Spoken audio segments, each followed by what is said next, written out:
We can start. Thank you for your patience. So welcome, first of all, to this symposium on critical AI literacy with the subtitle Empowering People to Resist Hype and Harms in the Age of AI. Yeah, as I said, this is a hybrid event. We are delighted to see so many people here. And I guess we underestimated it a little bit.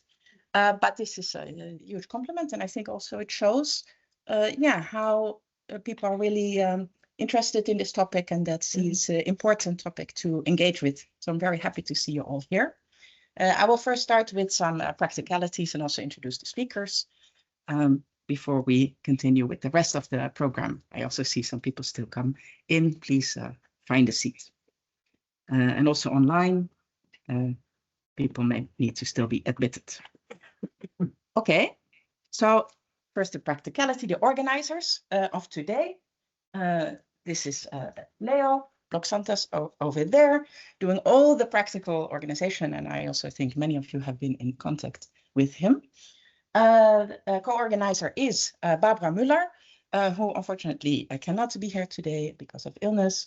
But Barbara and I together co-lead also at the Radboud, the Critical AI Literacy Project. And that person there, maybe you recognize her, that's me. So my name is Iris van Rooij. I forgot to say that both Leo and Barbara are in the Department of Communication Science, and I'm in the Department of Cognitive Science and AI, also affiliated here with the School of Artificial Intelligence. I should then also say that both are in the Behavioral Science Institute, who I, of course, also thank for making this possible. And I also thank the School of Artificial Intelligence that also has sponsored this event. Okay, so what is the symposium about? Well, first of all, you know what the symposium is about. Otherwise, you probably wouldn't be here. But just to underscore, so we're going to take a critical look at AI in this symposium. If you weren't expecting this, maybe you're very enthusiastic and thought, oh, I'm going to have a very positive look, then this is maybe not the right room to be in. We're going to do this together with experts from different fields. There's also this interdisciplinary with a background in educational science, computer science, artificial intelligence, communication science, and more. And of course, I'm not going to prejudge what our speakers are going to talk about. You will hear more about it later. And our goal here is to actually foster critical AI literacy. One way of expressing this is that this is the ability to understand the societal and scientific costs and limitations of AI and make decisions accordingly in all kinds of different contexts. But again, I'm sure that also the speakers have their own unique view on what this entails. So then sort of an overview of our plan for the symposium. So we will have first 2 talks before a break. Each talk will be approximately 30 minutes with Q&A. Then we have a break, and then we have 2 speakers. After that with the same setup, but I'll say more about that in a sec, because I want to first briefly introduce to you the speakers. So the first speaker is Dagmar Monett. She's here in the front. I also thought it's nice for you to see already who the speakers are, because also during the Q&A, I want to also encourage the speakers to ask each other questions. Dagmar is a professor of computer science, working in artificial intelligence and software engineering. She's at the technology division of the Berlin School of Economics and Law.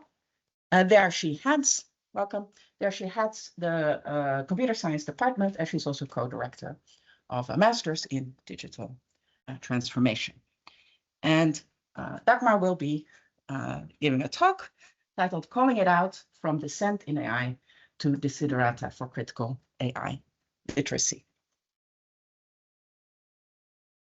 Second speaker is Lucy Avraamidou. She's a professor of science education at the University of Groningen. She's there the director of the Center for Learning and Teaching. She also heads the Institute for Science Education and Communication. And her talk is together with Miquel Perez Torres. And he's an educational developer for learning and teaching, also at the Faculty of Science and Engineering in Groningen. So I don't know actually if you do it together or if it's, yeah, you're going to do it together. Very good, tag team. Yes, they will be talking about the urgency of resisting the uncritical use of AI tools in education. Then after the break, we will have Linda. Mannila. Is Linda already online? We don't know. She is? Okay, welcome, Linda. She's an associate professor in computer science at the University of Helsinki. Besides being a researcher, she's also an entrepreneur, speaker and author on AI literacy and human-centered technology. I was able to enjoy a TED Talk by her recently. And she will be talking about developing an AI concept inventory for lay people to fight misconceptions about it. And I should say that this is also, if I understand correctly, Linda, joint work with Barbara Müller. That otherwise Barbara also would have been here to present.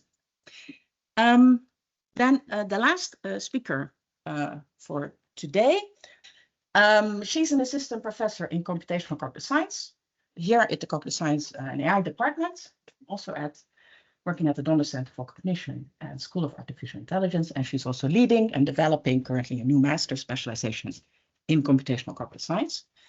And maybe also nice to know, as some or maybe many of you have already seen, an open letter has been circulating against uncritical adoption of AI in academia, and Olivia is a lead on this. She took the initiative of this open letter. I'll also share it with you at the end, if maybe this symposium inspires you to read it and maybe also sign it. Yeah, so her talk is to be about what even is artificial intelligence. So hello, everybody. I have to say I feel like fish in water. And not because I am doing AI since more than 36 years, but because I am talking about how to be critical about AI, among other topics. And you see that, so mainly about dissent, about being critical about something, what does it mean? And I wanted to share actually a couple of ideas. That's not a paper where I will be showing some results and theories, etc. But to talk about some topics, I think they are important when we talk about AI nowadays. What it is called AI sometimes, and we have now AI is everything what software is sometimes, and the general public, lay people think AI is everything what software is, which is not. Only 4 months after ChatGPT was released in November 22,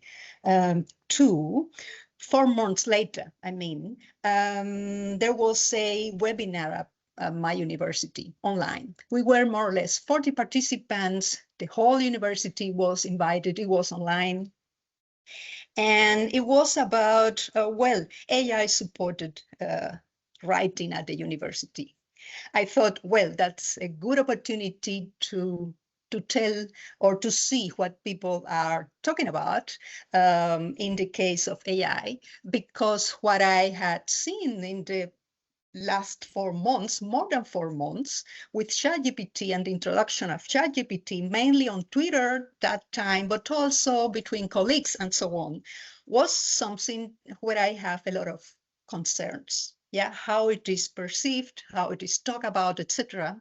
And they have had a question at the very beginning, which was, will you use ChatGPT in your teaching in summer 2023, starting 2 weeks later?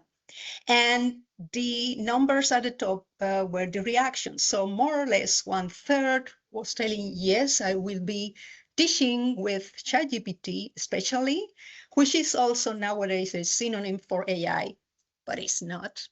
And almost half was no, I'm not sure. And only a quarter was very sure, at least, no, I won't be teaching with ChatGPT or using ChatGPT. And then it started a well, the presentation, it was some slides and some information about ChatGPT, but a list, so to speak, about a lot of tropes about technology, AI, etc. For example, one of the first one was with ChatGPT, you can save 30% of the time. So use it because that's a thing that is good. We will have 30% for doing other things. And I was like, no. And it was a continuation of a lot of tropes, very popular, some of them nowadays. And there was also a discussion with Q&A. I was most of the time putting on the chat a lot of different links in only 4 months, but also more because we have generative AI before ChatGPT, also with images and so on. We had in 2022, and my links were mainly about, a lot of harms, including those to creators that see their work stolen, used to train the algorithms and so on. And there was a lot of discussion on Twitter and other social media, and also links about intellectual property, also link about what ChatGPT is doing is nothing compared to Google, etc. And such things, they were already very well known, but maybe not by everybody. And in the Q&A, more and more tropes. That's the technology of the future. Our students will need that because they will need that for the companies. And I say, who told you that? So there were a lot of discussions, but then the question again, will you use ChatGPT in your teaching 2023? And as you see the difference, so much more people, yes, of course, we will be using ChatGPT.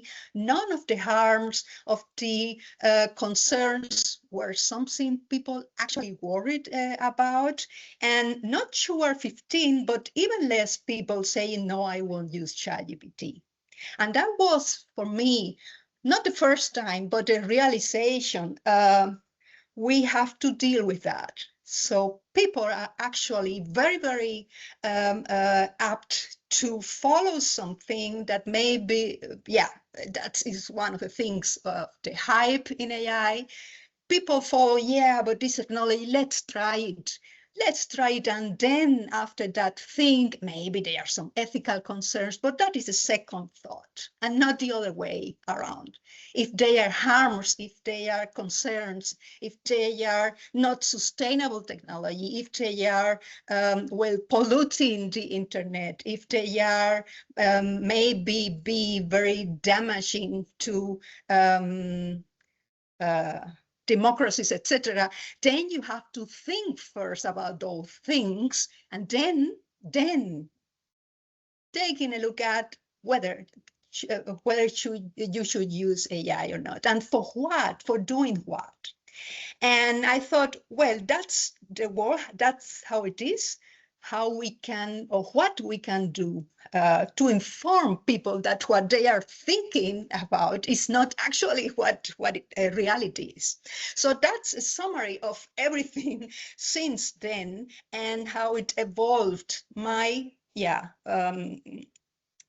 research, but also activism in the area, coming from inside the AI field. So I know how those algorithms work, and see people thinking they do something else.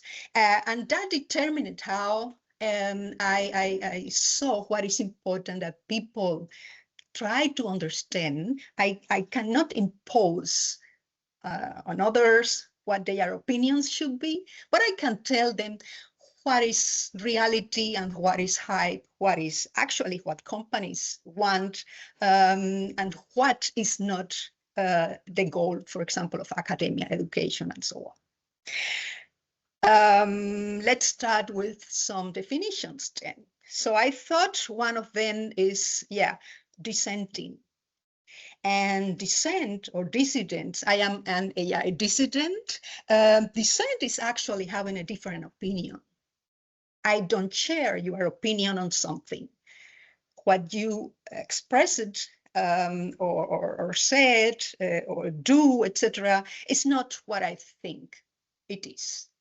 And this is a normal thing in our societies, in the world historically. We have different backgrounds, we have different ethical and moral values, we have different stories, we have different histories, we have different cultural experiences, and so on. So, of course, we cannot think the same way. We cannot have the same opinion about something.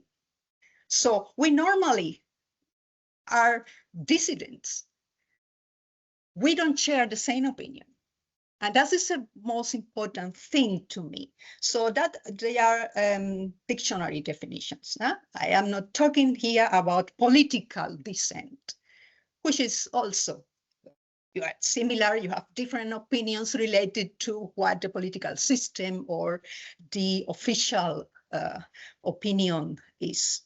And what is important to me is that this difference of opinion is also, well, withholding assent or withholding approval. I don't approve this. So we have to talk if we want to share some common values or actions or research or whatever, because if we don't have the same opinion, then we need to talk. We need to understand each other also.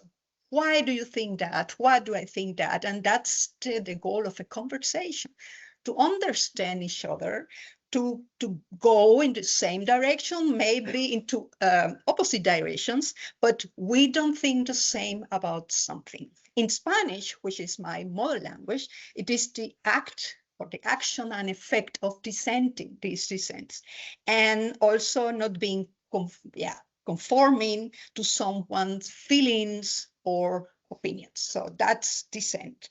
If you think something about the AI that is not what I think about the AI, we are already dissenting. I want to say that because sometimes dissent, it is seen as, oh, wow, you are a dissident. Oh, no, you are talking against AI. And sometimes those people, me included, are rejected, are put in, no, this is bad people, you are a ludist, and so on. And this rejection, we don't need to tolerate that. I like this quote from Susan Sontag from one of, well, it is a collection of her stories, and she writes in one of them, dissent must be set off from dissent. So there are different kinds of dissent, and I dissent differently. This is what she says, I dissent differently. Even when we dissent, we don't need to dissent the same way. Another term, critical. So I am taking the terms of the workshop, of the symposium, as you see, now, critical AI, and what does it mean to have different opinions on a topic. So critical also, dictionary definitions, I won't read all of them, but for example, is saying what you think is bad about something or somebody. And saying it or involves also making a fair, careful judgment about the good and bad qualities of something. And sometimes, yeah, you are a critic, you always have bad opinions. You are against technology, you are against AI. And I said, oh, well, how can I be against AI in the field I teach my students about? So this makes no sense. But you are a critic and you have to be on the other way, on the other side. And criticism is also a fair and critical, careful judgment about something. Also about the positive characteristics of something, of somebody, and so on. Also, it consists of or involves criticism, and there is also positive criticism. And the number 5 on the above is only before a noun, for example, critical AI, according to the judgment of critics of art, music, literature, etc. But I am not a critic of AI. I am a critic of society, how it is involving AI everywhere, anytime, and so on. I will come to a quote that tells this better than I can tell you. And it is, again, so careful judgment or judicious evaluations, being critical. So, hey, everybody here are criticals in our fields of research. Let's come to AI literacy or digital literacy. There are a lot of different definitions. This is one of my definitions. Together with Bogdan Grigorescu, we wrote a paper which was not accepted. We sent that to an AI-related conference, and oh my God, no, this criticism that this is not fitting here. And only the reviews were, no, I don't need to accept that. And what we did was, well, let's send it to a journal, to somewhere else. And well, it was a different conference, but it is not against, it is not perfect. I am happy about the reviews, but there are things where crossing the line is something you shouldn't accept. Personally, professionally, whatever. So when you have some borders you don't want people to cross, then you should say that. And one of the possibilities, well, you send that to a different conference where you get valid criticism. Yeah, this is what you need also for improving what you do, but not with these tropes and all those other things you don't need to accept. So we sent it to a different conference. We got great criticism, and this is one of the definitions we have. So digital literacy, especially AI literacy, one of the possibilities of digital literacy. You have also data literacy and so on. We wrote is about the how and when, so how to use the latest technology maybe in a given context, but also about the what and how. So what is the technology doing, how it functions, so that you know what you are using and how also the technology works. But it is also about why not use, or even why not use it, or even develop it, and about all the power structures behind AI, limitations, negative implications, and so on. And most of the times, almost all the time, the latter are not the ones that are considered, only as an afterthought. So if you talk about in the AI discourse, this is not present. They are superficially discussed, simply not present there.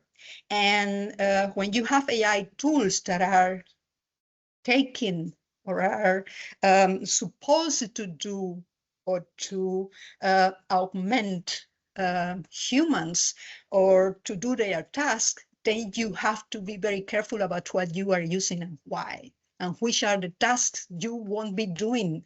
For example, students won't be reading, writing, doing research if everything of that is done by a computer. And then you have to ask, is this what we want? Students not doing the readings, students not writing, researchers not reading the papers, or we want something else. And it is very easy. So when you understand how this technology works, then you see that the very special, unique things that maybe let a paper be innovative, which you don't find in the data with some statistical strength, this won't be a result on a part of an output of ChatGPT, because it is based on statistical. So how many times something that can look plausible enough is in the data, so that more or less that is what is expected in an output after an input. So the things that come only once, they have not so great chance to be part of the output. That's a simple way of telling how this technology works. So the papers that are innovative, that maybe have some breakthrough that where people still have not started to share the paper, to use it in citations, etc., they won't be part of that because they are not part of the training examples those algorithms were trained with, and we won't have the importance related to or compared to other papers, other information, other theories, and so on. So that's actually a problem. In the case of AI literacy, there are also a lot of different definitions, but I like a post that Miriam Reynoldson, maybe she's online, I like a lot what she wrote. And I am reading this all is from her post, some quotes. I think AI literacy is a dangerous device of neoliberal education, and it deserves to be dismissed out of hand. Literacy is about communication, for example, to access and transmit academic knowledge, and using AI is not about communicating. It is about avoiding communicating among humans. It is about not reading because the chatbot reads for you. It is about not writing because you already have the summarizations of what is there. It is about not drawing because it draws for you. It is about not seeing, about not interacting because it is doing the things for you. So it is about setting our powers of expressions and comprehension to digital application, digital apps that will caution us from fully participating in our own lives. And if a goal of a course of a university is that students participate, discuss, and are part of society, then they need to interact, they need to do the things themselves. If you want researchers doing similarly, they need to learn at least how to do the things themselves, need to criticize when there is an issue. And if they don't know the research, what can they criticize? They will be then posting to ChatGPT, how can I criticize something? And I don't think this is the future we want. And this is only a couple of examples. So generative AI uses degenerative to literacy. Parenthesis, I call it degenerative AI. It degenerates, actually, the solutions. It degenerates the real solutions of the training data because it gives you a combination of the most plausible sentence that it is in human language, but there's no model of human language. It is only a combination, statistics-based combinations in some way, very, very broad defined, of information already there from the past. And that's another problem. It is not pointed to the future. What we humans normally do, we analyze the past, but in order to come further and to advance our societies, we don't look to the past and think, and that is how we should do the things. Well, sometimes we need to come back to the past because we don't learn the lessons, for example, and we need to do the same that was already said years ago. So for me, it was interesting because we talk about critical AI literacy, and one of the things I have in mind, or I think about with such terminology is it the right terminology? Maybe there is a better one. It is the one we are using, but what does it mean? And that's actually is a normal task of every researcher, questioning the things. Are they the ones that we think they are or not? So the right terminology, what we have now, an understanding of what AI literacy is an avalanche of courses to teach the use of the generative AI. So courses on AI literacy at universities worldwide, not only in mine university, are actually how to use AI, what is AI, etc., and nothing, or maybe a little bit about, yeah, there are some ethical issues. You have to know about that too, but you need to use AI. Well, I dissent. I am not the same opinion. AI literacy everywhere, all over the place. Everybody need to learn AI for doing everything, anytime, because that's the future. And I tell you, well, coming from AI, that makes no sense. They are much better algorithms for doing things than the large language models, for example. Aggressive push also of more AI, literates, united, harms ethical issues, ethical such. So critical AI literacy means to some people, you are against knowing about what AI is. So you see, the terminology is sometimes important because it can be this also too. So this is only a screenshot of one web page, Futurism, and you have there different news. So companies that replaced humans with AI are realizing they are mistake. So this is then critical AI because it's criticizing companies that replaced humans by AI and then realized, well, that was a bad decision. Or AI is failing on overwhelming majority of companies using AI and study finds and so on. So is that critical AI? It is not our news. So how can we differentiate? We need to think about that, using the right terminology, which brings me to dissent, which is actually forming your opinion. We are, everybody of us by nature, dissidents. And I like to quote, at this point, Hannah Arendt, because, people that take care about, questioning a couple of things, they are sometimes called doubters, skeptics, and so on, all negative meant, they will be more reliable. Actually, this she wrote, 64, more than 60 years ago. Not because skepticism is good and doubt is healthy, but because these people are used to checking things out and forming their own opinions. I like that quote from Joseph Weizenbaum. That was a picture I did at the Weizenbaum Institute earlier this year. And also the quote is one on the walls. You see a lot of about him and his life, etc. And one of them is, I am not a computer critic. The term is meaningless. Computers cannot deal with criticism.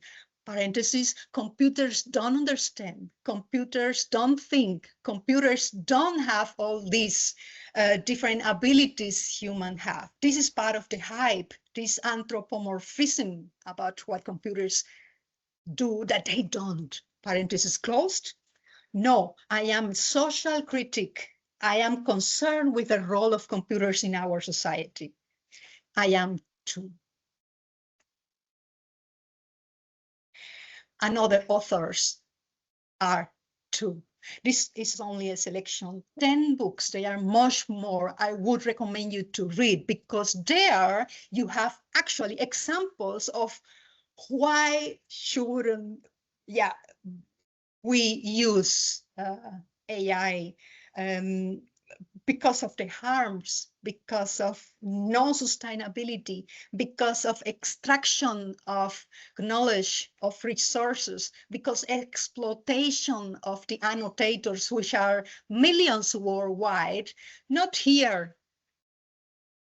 in third world countries, earning 2 euros per hour per day to annotate the answers ChatGPT gives you. We don't see them. When you go to such events where they organize, where they explain the unbearable situations they live in, then you start maybe understanding, well, what is what we are supporting when we use the generative AI. You see, I have no good news for you. I won't talk you about the good things of AI, even when they are, of course, algorithms and AI algorithms that can be used to help in different situations.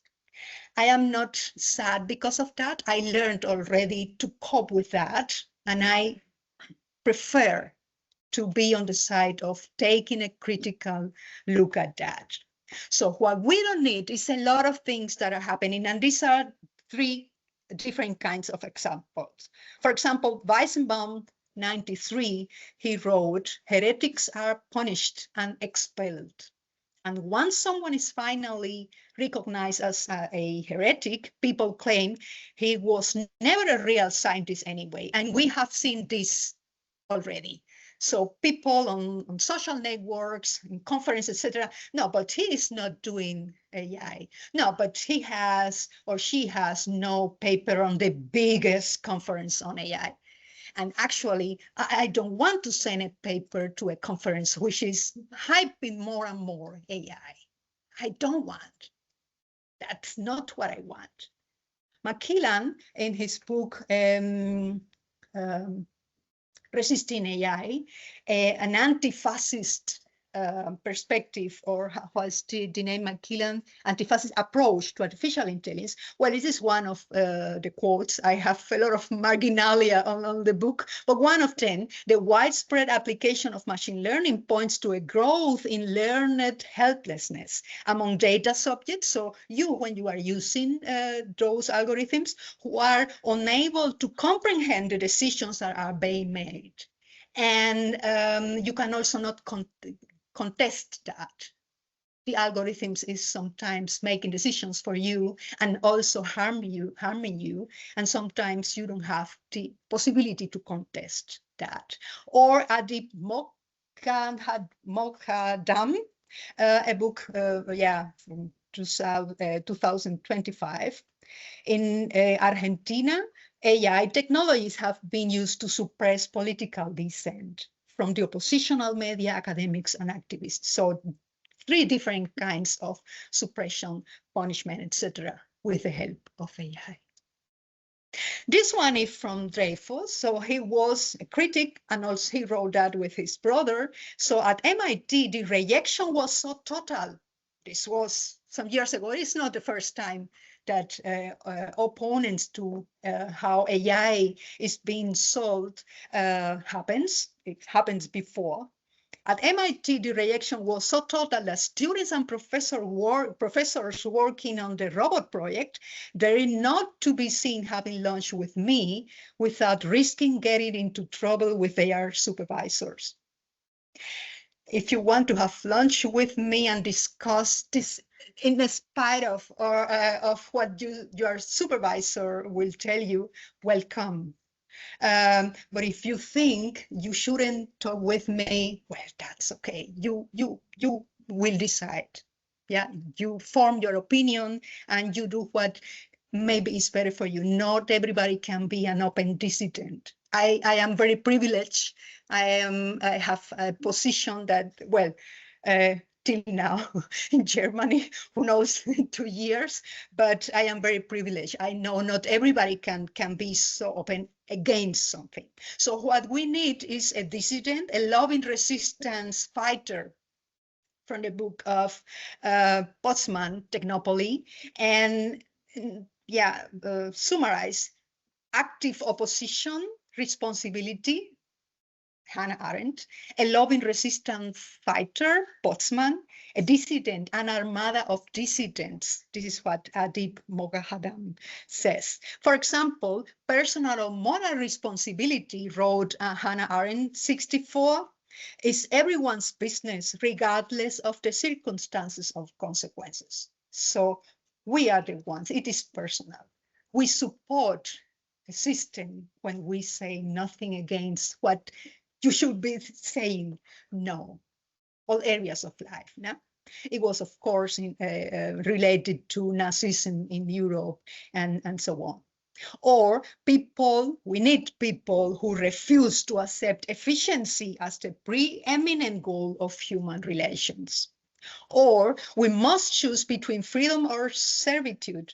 So either we accept what it is told to us, either we accept what ChatGPT tells us, or we form our opinions, we decide which is the course of events for us, and which is the future we like, what is the society we want to live in. That was Sadin in French, where in Spanish I will say Sadin, but in French is Sadan, yeah. Macmillan and other quotes, you see it.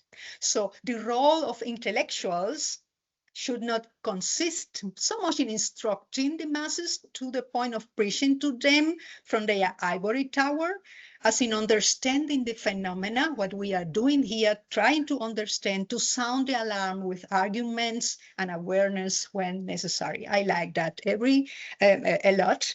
And summarized, I did a survey in July, papers still open, not to the end, but there are a lot of examples of people writing, AI is great, everyone does it, why not doing that, etc. But there are also people with concerns. For example, it is terrifying, democracy is in danger, but those people write that anonymously, and you maybe don't see these people, you have no contact.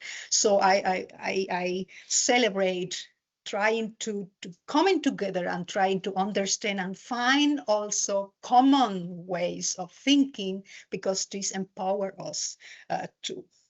So a resistant fighter that understands that technology must never be accepted as part of a natural order of things, that every technology requires scrutiny, criticism, and control, and is never inevitable, never natural. This is from the book of Postman, 92. It seems it was written yesterday night. So there are a lot of things that are been doing. One of them, the open letter against the uncritical approach of AI technologies in academia. This is only a couple of them from 25. They are much more. And there is a lot that we still need to do. Some of them occupy AI, ludid militancy, appropriate no, I don't agree with you with that, etc. Recover a culture of rejection of what is not serving us, building a critical society, and reject, refuse, oppose, be eluded. So dissenting. And I think that's the last one. Well, 1 minute more. So we don't need to use AI everywhere. What I will be doing with my studies starting next week in the first year, well, we will do something related to AI. I will send them to the webpage Better Images of AI. And this is one of them at whose, with the captions, it is part of the caption, at whose expense do tech development and tech companies thrive.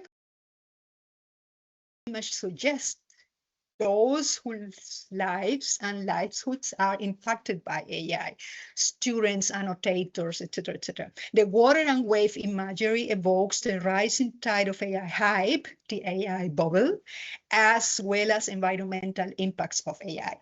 And I will tell them, go there, pick a picture, investigate what is behind, which are the harms, and make a presentation. Only 1 minute in a team with 4 would be 4 minutes. Don't use generative AI. Go to the original sources, cite the original authors, and present what you have seen, what you have discovered. And I am using AI as topic. We don't need to use generative AI, and we still can debate, can try to understand topics without using technologies of extraction, unsustainable technologies that are harming our societies and ourselves. I think that's the last one. Yeah, that's the last one. Thank you. Yeah.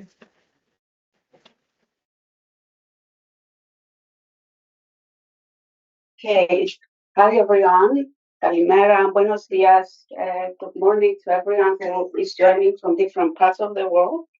I invited a lot of people yesterday afternoon, so I appreciate that you responded to the very late minute invitation. I chose the title. This is what you first realized. I don't have an excuse. This is who I am. I'm always thinking about my presentations until the very late minute. But I'm happy to be following Dagmar because she kind of sent the vibe of what would follow really well. I'm super excited to be with you today. Thank you, Iris, for the invitation.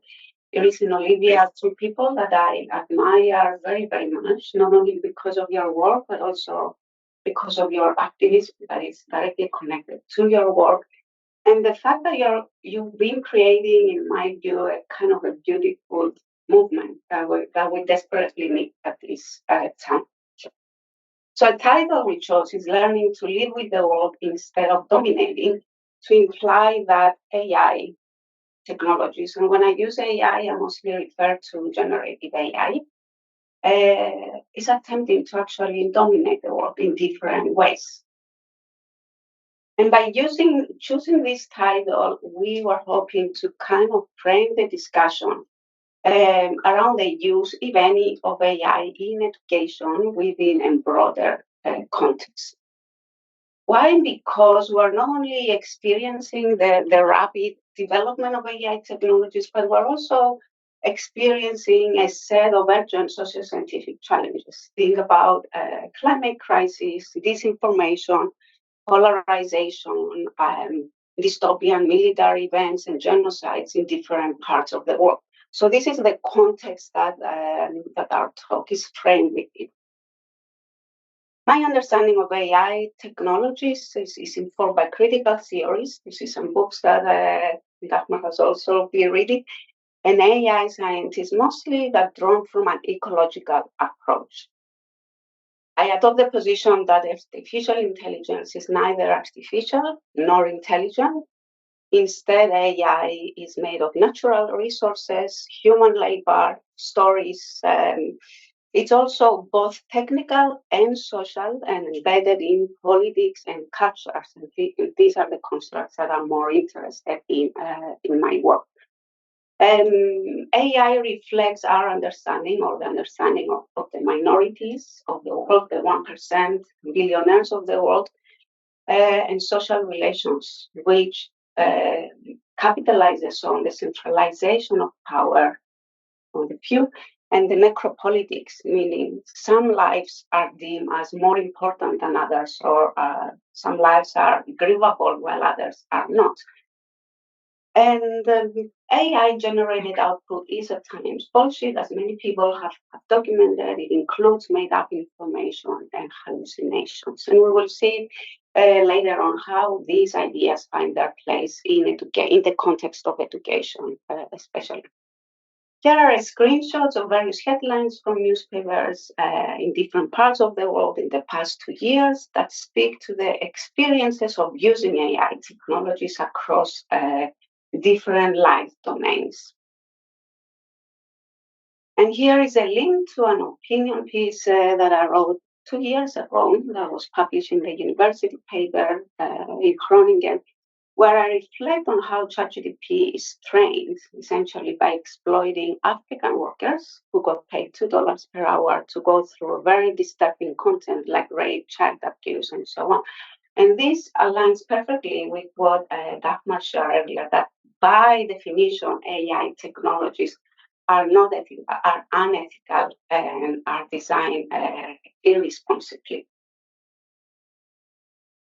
So in engaging with the literature on AI technologies in the past 2 years and about their capabilities, what we see, it's very clear to us that AI technologies promote automation bias and discrimination, especially for minorities, women, trans people, people of color. They have an enormous impact on their environment that is rarely being spoken of.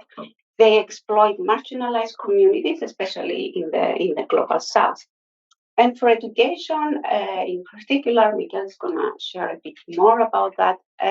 But a synthesis of the literature or existing knowledge base shows that it promotes standardization of thinking and not personalization of thinking, and singular ways of being instead of infinite ways of being or learning through monoculturism, as just one example.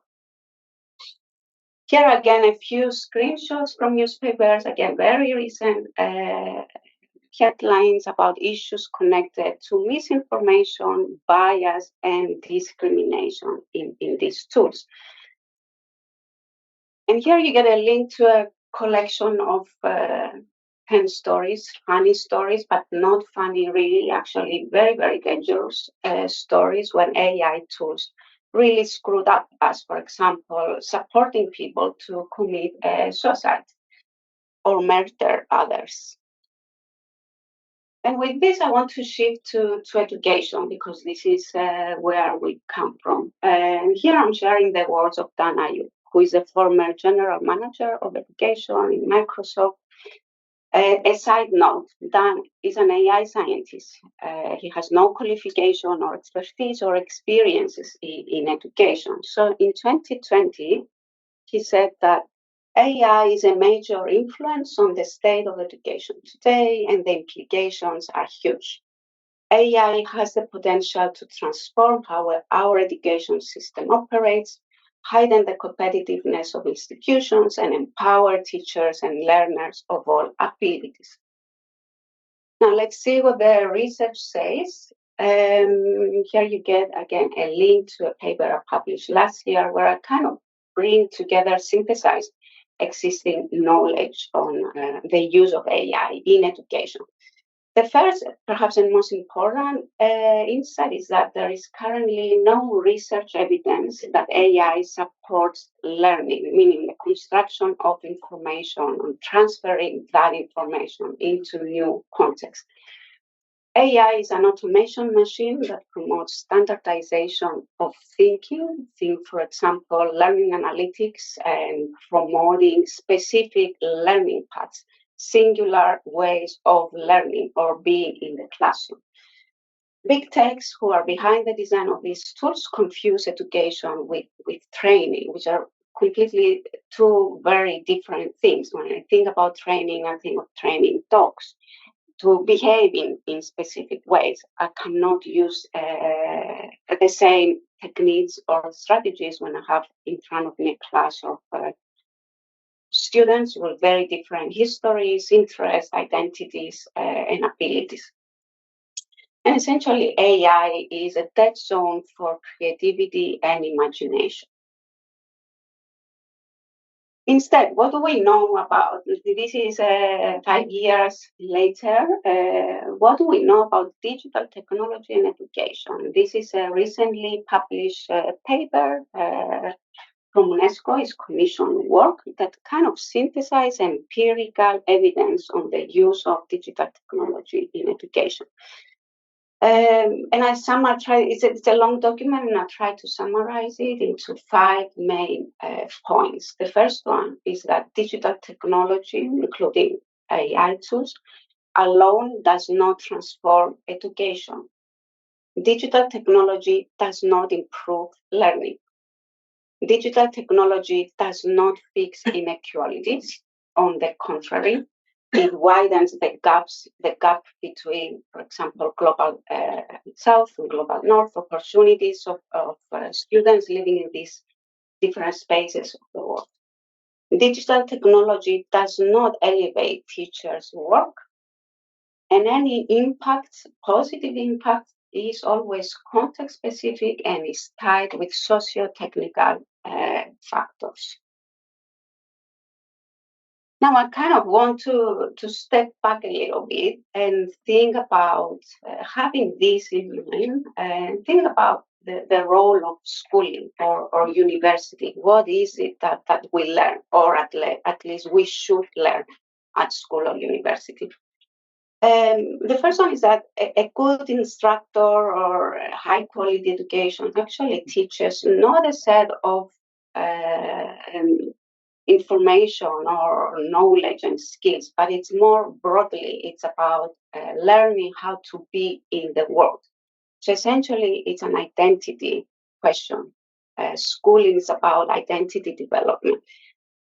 Students learn what it means to be a philosopher, a mathematician, an engineer, and are also given the opportunity to understand the culture of these disciplines or professions, but also perhaps imagine themselves in becoming such a person.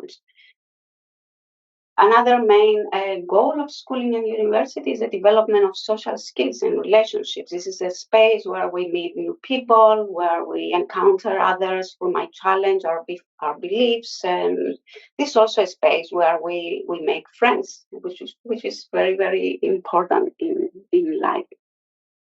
And then at the same time, we are kind of bombarded with this idea of the future of AI education, implying that the future of education is AI based. But what we know from research is that actually taking teachers outside of the classroom, or worse, even taking students outside of the classroom and putting them in front of computers or machines would be disastrous for education, for society, and for culture more generally. Now I want us to think a little bit about how the future might be, what kind of skills or knowledge the future will require, or the future workplaces. And again, this is based in evidence from research in education, science education, specifically science and engineering. I will argue that the focus of education should be on preparing students for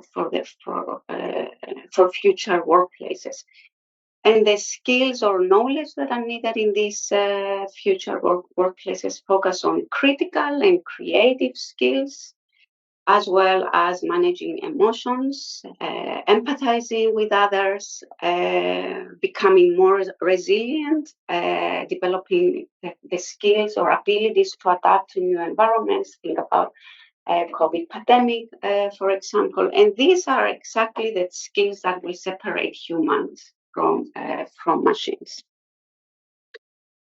Go back where we started, learning to live with the world instead of dominating the world through technologies like generative AI. I think it requires kind of shifting our attention to issues connected with justice, solidarity, and collectivity, slow learning, because this is what we know from research on how people learn. Culturally sustainable pedagogies that align with students' histories, languages, past, presents, and futures, pedagogies of resistance. And we also need to kind of rethink what learning and intelligence are through a more ecological approach that is taking into consideration that we're not alone in the world. We need to consider non-humans. We also need to consider the environment where we live in, and to also essentially, perhaps more importantly, to resist weapons of mass destructions, because this is what generative AI tools have been characterized as, for example, AI technologies being used in the genocide of the Palestinian people. And with this, I'll pass it on to Miquel, who is going to try to make all these a little more practical and micro level. Thank you, Lucy.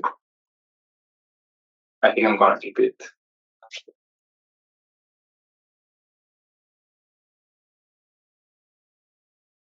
Can you hear me well? Yeah, perfect. I'm Miquel, but I'm not an academic. I don't do research as Lucy does. So my role in the university is mainly to develop professional development in different topics. And one of the ones that keeps me busy is critical AI literacy. So I'm going to try to bring some examples that kind of ground a bit the ideas that Lucy was bringing to the place.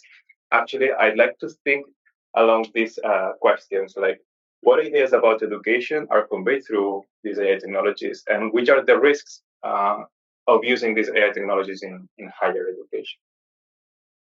So if we see how these AI tools are advertised for education specifically, we see this kind of advertisements, right? Like explore opportunities to reimagine education, accelerate your learning, prepare students for the future, improve efficiency, simplify and secure IT.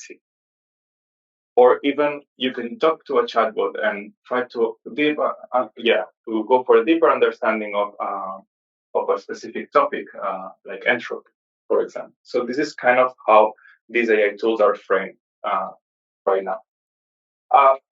I cannot avoid but establish some metaphors and parallels with other fields. So I thought it was interesting to compare it with physical activity. I would like you to take a second to think about which technology can be similar or comparable to AI technologies, but in the case of physical activity. Okay? I choose this one, app stimulators. I think in a way they sell this idea that learning can happen even unnoticeable. Like you can just sit, relax, and learning is gonna happen in a way. So I think it's kind of misleading. And also, I think we can wonder about the similar type of questions that we can also make in AI tools. These are kind of the questions that I made myself. So I wonder about what social challenges do these technologies address? How effective are these technologies? Are they harmful? And what idea of health self-care do they convey? So, of course, I'm going to answer a bit what I found about these app stimulators. I think it's interesting. So actually, there's very little evidence that support that these app stimulators increase muscle strength, better posture, or slimmer waistline. Okay. However, they are useful for very specific cases of people that are recovering from a heart stroke and so on. But anyway, even if they are not effective, the FDA regulates its use, and they are safe to use. I mean, even if they are not effective, you can still buy them. So this is kind of the context for this tool, and I'll like to walk along with me with these questions and make the same with AI tools. So what are the social challenges that these AI technologies address? We go back to the example I presented. It feels like the problem is that people are not understanding well enough science or engineering or whatever. But actually, when we look at research, we see that the real challenges for education are these ones. There's underrepresented populations of minority populations in our classrooms. And this, when we look at and dig deeper into the reasons, it's because there's a lack of sense of belonging. People don't see themselves inside these environments, and other systemic barriers. And again, there's also an increasing problem that it's not being talked about that often, which is well-being. So between 37 and 58% of higher education students report poor well-being, being anxiety and depression the most prevalent. So I wonder how these AI tools are tackling this problem when they do this kind of advertisements. In a way, what I would like to see are more kind of these initiatives instead of these app stimulators, spaces where, as Lucy was sharing, you can be yourself, you can develop yourself, you can have even different purposes, but we are here working together and feel that you can be a part of this community. Then we go to questions about effectiveness and the risks of these AI tools. As Lucy was sharing before, there's insufficient research to say that AI tools by themselves support learning. But what about the risks? We saw these app stimulators actually were approved. So because they don't suppose any risk, but Dagmar already made some spoilers, and we can see some of these risks. So I'd like to bring some examples that I used during my professional development activities to see how they affect higher education. This is the first problem, misinformation. And I had a conversation with ChatGPT asking to write an introduction of an essay of a final project about multi-drug resistant bacteria. And yeah, it came up with a very compelling piece of work with all the references, even with the links. But when I went to check the information, for example, this sentence, it was reporting the death toll of 700,000 deaths of people caused by these multi-drug resistant bacteria, and it was referring to a report of the WHO organization. I clicked the link, and indeed, it was a report of the WHO organization from 2014. And the information that it was cited, it was from 2019. But then I said, okay, let's check this data and see where this data is coming from. So I copy-pasted this sentence and looked for the original source of this information. And I found a piece of news, a web article from the WHO from 2019 with a very, very similar sentence stating the same information. So actually what was happening is that the information was true, the report was real, but the information was not coming from this report. So I wonder if this is the level of the quality that we expect in academia and higher education in our final projects, in a way. So yeah, this is one of the first risks. Then we have many other risks. We normally talk about large language models or these tools that are chatbots that kind of create problems in order to assess our students. But here we have another problem, which is that many of the AI tools that are offered to higher education institutions are learning analytics. These tools are capable of predicting the performance of your students based on how many times they connect into the virtual space of the university, how many times visit specific resources, and so on. And from this very limited information, they are capable of predicting if they are going to perform. Of course, there's a lot of this raises another risk, which is like how our students' data is being used. And then I like to bring another example so I do professional development for teaching assistants that work in lab environments. And I look at research, some profiles of these teaching assistants that are reported, to ask ChatGPT to create 4 profiles according to the literature. And ChatGPT came up with these 4 profiles, 2 female profiles and 2 male profiles. And for the female profiles, they were characterizing them as Sarah Jones, the supportive one, the one that offers one-on-one guidance, the one that you can rely on her, always ready to help. But for the male examples, they use other type of vocabulary. They said, Dr. Chen isn't afraid to intervene when needed, deals deeper into the concepts, even uses like this word vocabulary like weapon. And the question master, David Lee, doesn't shy away, poses challenging questions, thinks deeper about the concept, isn't afraid of silence. Maybe you can say, Mika, maybe you are also a bit biased and you're over-interpreting here. But actually, this aligns very well of what we know educational research says. Like, we treat differently male and female students. We normally say, for example, that female students, their good work comes from their effort. While to male students, we normally say that they are brilliant and they are inherently or naturally good at doing things. So, this kind of biases already are raising us from a very early age. And of course, there's also biases in education. There's also this bunch of AI tools that actually help you to plan and do lesson planning, right? So I tried also to create a lesson planning to teach Newton's laws with ChatGPT, and this is what it generated, a very traditional, in a way, and not aligned with learning theories of how we learn. First, they explain one Newton law, and then they demonstrate. It's always like explaining and applying, and just at the end, they highlight the misconceptions that students have. And you can see that the first they teach the first Newton law, second and third. But actually, what we know from research is that the third Newton law is the most important one, should be the first one, because it opens the door to develop the conceptual understanding for that make sense of the other two. And we know that from 1989.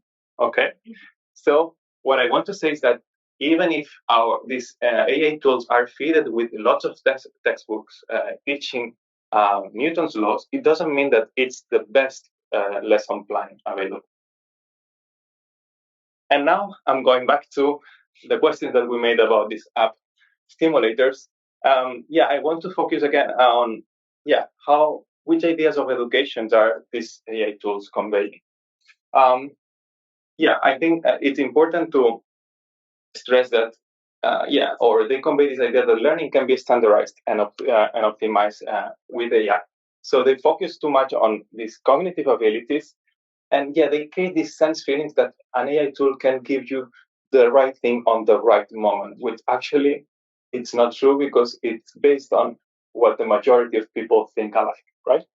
So it's completely disconnected of the problems that we were mentioning before that are challenges in higher education, like sense of belonging. So,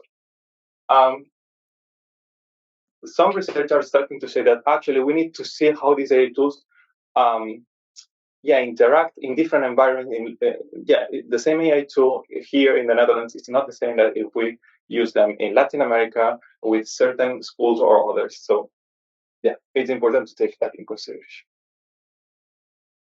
I'd like to present a bit of research. Actually, I do a little bit of research on AI in education. We did an umbrella literature review. We tried to see what reviews on AI in education for science, mathematics, engineering, technology look like. Reviews are very important because they are very well cited. They are kind of guiding towards which direction research is going. And we were wondering which were these research direction pointing at. I'm going to show. We saw that there were like two clear trends in this in these literature reviews. Some of them said, okay, this is the amount of AI tools that are available right now. We should keep going and improve on this with more parameters, generalizing these uses to other subjects, to other students, and so forth. So our efforts is about just creating more complex systems. And not necessarily, none of them mentioned learning theories, like how we learn. And on the other side, we saw another pattern. We saw critical reviews of these tools that said or alert us that we have to be more careful about how these AI tools are also affecting our human interactions, how differently it can affect regional and educational local contexts. More focus on qualitative research too, which means understanding deeper what's going on in a specific context. And of course, more focus on ethical, privacy, and biases, all these risks that we were mentioning before. And this is the number of papers in categorized in every section. So these more parametric reviews or kind of more positivist around these technologies were 15 papers out of 22, whereas just 3 papers were adopting this more critical perspective. This is just an example about predicting STEM stream students so that you can have an idea. Going back to the question, like how our ideas about education are changing, it's completely linked with the idea of how academia is changing or how academia should be. So I cannot, there's this idea maybe, or maybe you have sensed this, that academia should have a reacting role on AI industry. So we have to catch up on the latest AI tool. So there's a new tool for data analysis. So then we have to catch up because we're going to lag behind otherwise. And I think this triggers a deeper reflection of how universities' functions might be misplaced a bit and might resemble a bit the industries, right? And we use more like words or actions like perform, produce, impact, and so on. We are more taking care of these elements rather than, say, counterpart, excel, envision the future of education. So, I wonder if the universities are becoming passive objects of others envisioning how academia and education should look like. I cannot but help to think about how AI is being transformed, and it's not just an aseptic idea of a conglomerate of technologies, and I think we've shown that before. So yeah, and with this, I go back to the topic of the title of our presentation, the urgency of resisting the uncritical use of AI tools in education. Well, I didn't go that far of not using at all AI tools, but yeah, I think it's important to have this critical perspective, and developing AI literacy means being aware of all these risks. So I want to finish with these questions that I think are important. So how these AI tools are defining what learning is, what counts as knowledge, where does your human value lie, what can you become in the world? Can you be something if you don't use AI tools? Who is allowed in the university? And which are those alleged problems that AI industry is presenting and should be addressed, or which are the actual problems that we are addressing? And that's it. Thank you very much. Lucy, if you want to come. Yeah, so my name is Linda Mannila, and I work at the University of Helsinki in Finland. And my background is in computer science education, so I'm a computer scientist, but I've been working with questions related to learning and societal development since, well, more or less, since I got my master's degree in 2003. And today I lead a research group at my university called AI in Society and Education. So that's where my focus is at the moment. I also work at Linköping University in Sweden, so I'm working in both countries there as a visiting professor. So I get to work on these topics in two different countries, which is very rewarding as well. My main research area is on AI literacy. I won't be talking. I don't think that I will mention AI literacy that many times in this talk, because it's based on work that we've been doing or are continuously doing with a working group from a conference called ITICSI, which is an ACM conference, which has this special format, not only having paper presentations or posters, but they also have something called working groups. So this year, me and a colleague led a working group on developing an AI concept inventory for non-experts. So basically, we submitted a proposal on we would like to do this, and then it was accepted, and then different researchers could then apply to take part in that working group. And then we worked very intensely before the conference, during the conference, and now we are also continue working after the conference. So I'm going to tell you a bit about, well, as you see, the concept inventory, of course, but also the process of going about it, where we are now, and also what the next steps are, because the idea is that this will then be publicly available for anybody who would like to use it later on as well. And the working group want to show who we are as well. So it was me, and then Julie Henry from Belgium, Tobias Bahr from Germany, Christos Kytas from the Netherlands, Harold Konemacher from the US, Barbara Müller, which some of you might know, from the Netherlands as well, Simone Opel, and Andreas Scholl, both from Germany. So we had quite a good spread of people in the working group. So what did we actually do or want to do? What was the idea of this working group, and why did we want to do it? Well, we've seen in previous presentations as well, different titles from a year or two or more years back related to AI, showing that it's already very deeply embedded in everyday life. I think that many of the studies today, when we look at studies related to or directed at non-experts or the general public, usually ask questions along the lines of how often do you use AI? And what people then respond to is whether they have used a chatbot or not in the last week or in the last year or so, when in fact, of course, AI is embedded in so many different systems, services, more or less all the technologies that we use today, which we have already also discussed today.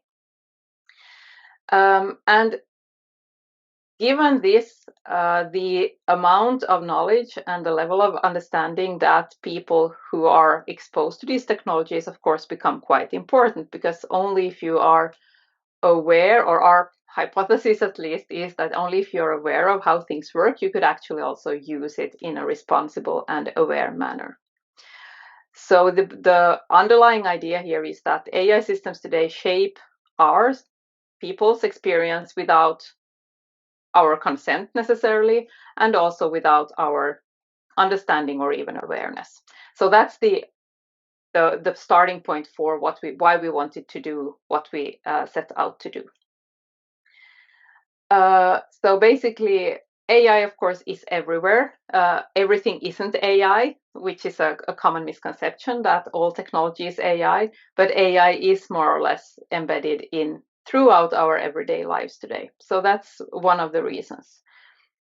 Also, that there's a lack of conceptual clarity, and this isn't anything that's only for AI, but it's something that goes along with different types of new technologies, because apart from other subjects like history or, let's say, math or physics or chemistry, which are usually part of the curriculum, has been so for a long time, people have this cumulatively built understanding of, okay, so what's an atom? Why does water freeze at 0 degrees Celsius or something along those lines? So there is some kind of conceptual understanding of other sciences, of other areas of what builds our world, whereas this is not the case for computing related subjects, because in very many countries, computing is not part of the curriculum. It's more seen as something that is for experts only.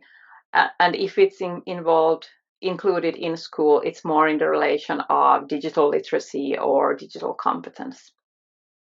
So there is an understandable lack of conceptual clarity of what are the underlying mechanisms of AI or computer science in general. And this, of course, then also affects how we can understand the new systems that we are dealing with, and that also affect us in everyday life. Reports from both research perspectives, but also from national organizations, show that there are a lot of varying views of what AI is, what it entails, how it affects us, and these views are ranging quite a lot, from highly optimistic to deeply pessimistic. Media has an impact on how people view AI, and there are lots of different aspects going into how an individual perceives AI, both the conceptions, but then also potential misconceptions. And at the same time, there's also a lot of discussion on, well, I said I wouldn't say AI literacy, but now I'm saying it anyway. There's a lot of discussion on the need for AI literacy for all. And of course, if we take the European perspective, starting in February this year, the AI Act mandates that all providers who give their or all organizations who provide AI tools for their employees or for others in their organization need to make sure that the employees also have a sufficient level of AI literacy. So this isn't only anything that's discussed in educational settings or in policy settings or at educational level, but also in general at a societal level, and even then in the AI Act. But of course, in order to then develop good educational initiatives, educational material, what should we actually teach about? What should this kind of efforts then entail? So in order to do that, we first need to know what people already know. And that's something that's been missing from the literature. There are some assessment scales, but those are quite often self-reported. So people report how much they know or how they feel about something or their own self-efficacy. So how well do they think that they could do something? Whereas these knowledge-based or competence-based assessments are lacking, in particular validated such. So that was this all then was the basic reason for why we wanted then to develop a concept inventory for non-experts on the core concepts of AI. And this sentence has some words or phrases that need some more detailed information. So first of all, what is a concept inventory? Concept inventories have been used quite a lot in science, especially in physics, but also in computer science during the last 10 or 15 years or so. And basically, it's usually a multiple choice test, multiple choice questionnaire, which is designed to assess a person's understanding of some core concepts in a specific field or a specific subject area. And while doing so, it should also identify misconceptions. And in order to do that, it's always built in a specific way. So basically, we have questions or items which has one correct answer, and then all the other answer options should be related to a common misconception. So it's not only coming up with a questionnaire, but or a multiple choice test, but the most important part is that the answers should be clearly distinguishable so that only one is correct and the others are based on some kind of misconceptions that have been seen in literature or found by talking to experts or talking to non-experts. So that's what we wanted to build. And then, of course, is the other question is, so who is the non-expert? And we thought quite a lot about this, that how should we define a non-expert in our work? So we decided then to formulate it like this, that it's a diverse range of individuals who engage with AI technologies without any formal training or professional understanding of CS or AI. So who could then this be? Well, in our work, we are talking about 5 different groups. So first of all, the public, persons who meet AI daily through, for instance, recommendations or voice assistants or social media feeds or automated decision-making in other contexts, where understanding can be shaped by, for instance, media or science fiction, which can also lead then to common myths or anthropomorphism. So general public, they use AI a lot, but they don't necessarily have the accurate understanding of what that actually means. And then the second category is students outside of computer science. So both starting from a school perspective, so young children and youth up until university students who use AI both in their everyday lives, but also in a school setting. And that could then be, since we're talking about education, that's a good moment to also then build understanding in a formal setting. Which then also, of course, brings us to the educator perspective. Many of the teachers, they lack formal training. Might very well be that they don't have the understanding needed to actually teach about AI literacy in a correct way. There might be misconceptions underlying that they might even unawarely then bring forward and give forward to their students as well. So the idea then could also be to support teachers, to make them see what kind of misconceptions they may have, and also then suggest ways in how to compass those misconceptions. We also listed policymakers and administrators. They set curricula, they decide on AI governance, and they should have a clear understanding of what they're actually making policy about, what they are regulating, how they are thinking of using these technologies. And also domain professionals, both those who actually work in fields like health or law or journalism or any other field, but also those who make decisions on what tools to use, buy in, procure, etc., in order to make sure that AI technologies are used in an aware and responsible way. So all of these are then considered non-expert in our work. Which is, of course, then very, very broad. So I'll come back to that as well, but what challenges does this raise? So what did we do? Well, the first phase was to identify AI concepts. What are the concepts that we should actually teach about, or what we would like to find out whether there are misconceptions about or not, and then the actual conceptions as well. So first of all, we need to define constructs and identify the concepts, and then also identify and categorize the pre or the misconceptions that can be found. And we did this based on two different parts. So we did a literature review and also a non-expert expert interviews. So those were the two parts that we then did for this phase. And for the literature review, we did a scoping review of roughly 40 papers. We found there were quite a lot of papers, of course, on this, but we managed to get it down to 43. And then also 5 expert interviews. And altogether, these resulted then in 282 conceptions in 8 different categories. And the categories are listed here. And 282 conceptions are quite a lot. So if we were to create items covering all of those, of course, we would have way too many. So we needed to find a way to reduce the number of conceptions. When we looked through them, what we did next was that three or four of us created then went through all of the conceptions and marked what categories we thought that they belonged to.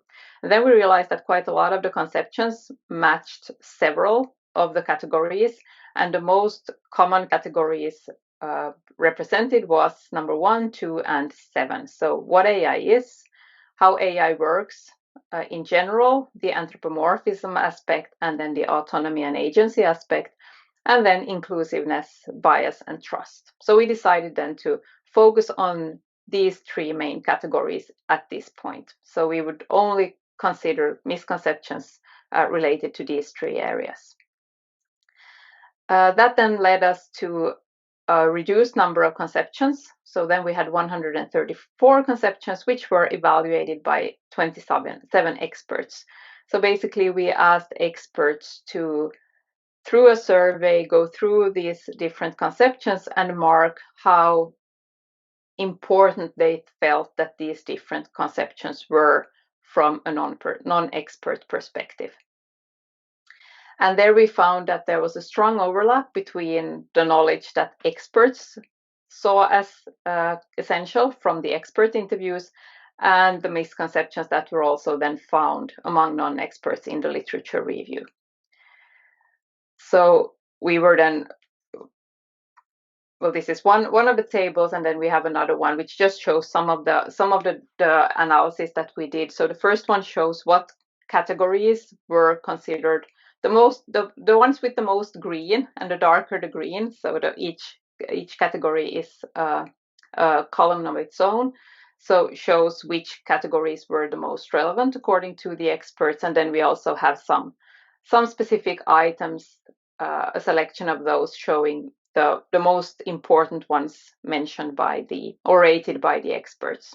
So we tried to look at the conceptions that we found in the scoping review and the interviews, and then asked experts to further guide us in finding out which ones of these are the most important ones from a non-expert perspective.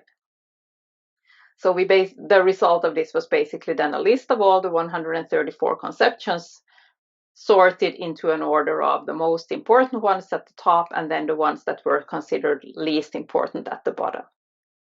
And this was then the result of the first phase. And this is how far we came basically at the end of the conference in June, in addition then to also creating a set of initial items. After that, the next phase, which we are currently also working on, is to develop the concept inventory, which we have named AIZNE. I don't really know how to pronounce it yet, especially not in English, but it stands for AI Concept Inventory for Non-Experts.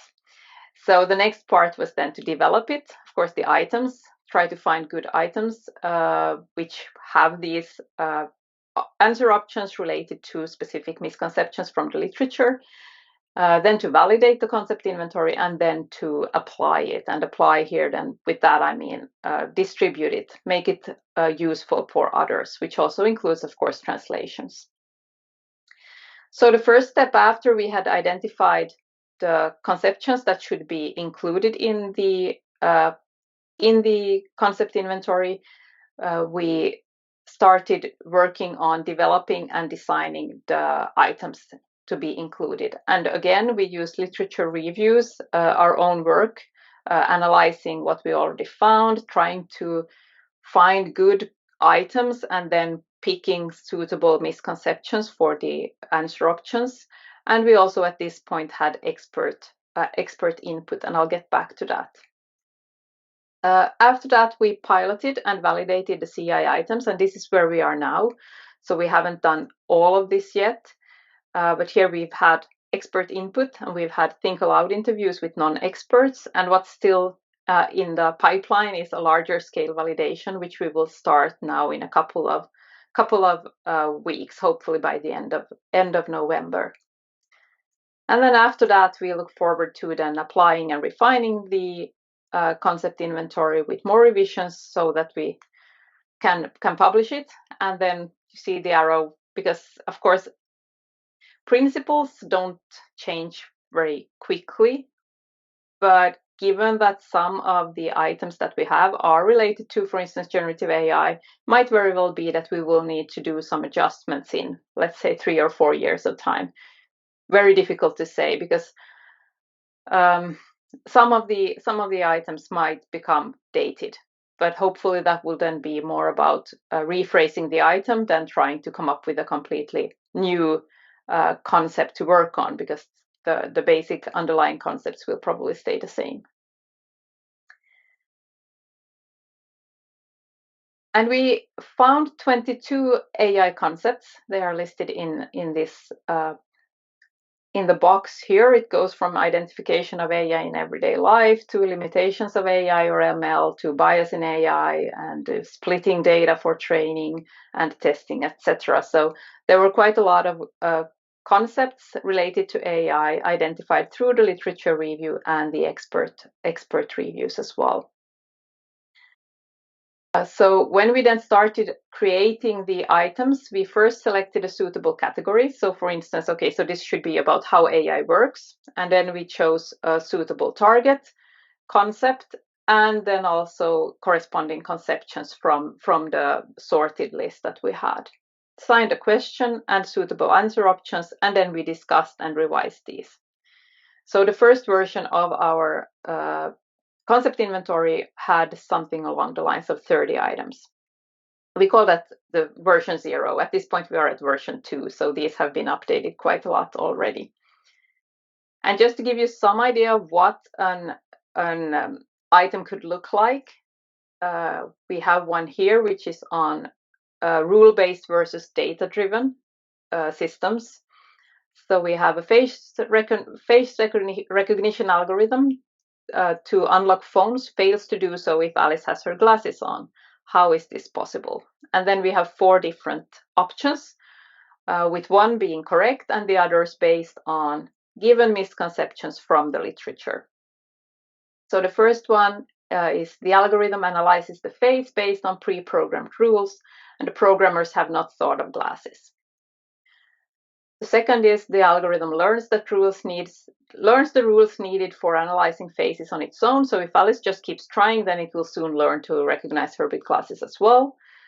The third one is the algorithm was trained with images of her face without glasses. And the fourth one was there were not enough faces of Alice in the data. And these were then, one is correct, so we thought that C was correct, whereas A, B, and D were then based on misconceptions. Well, through expert validations, this was one of the tasks that we did revise after expert validation, because this wasn't at all as clear as we thought it was. Because, for instance, if you unlock your phone and you have your glasses on, most facial recognition systems today, they do recognize the face even if you have your glasses on. So then we changed it to having sunglasses and a hat instead.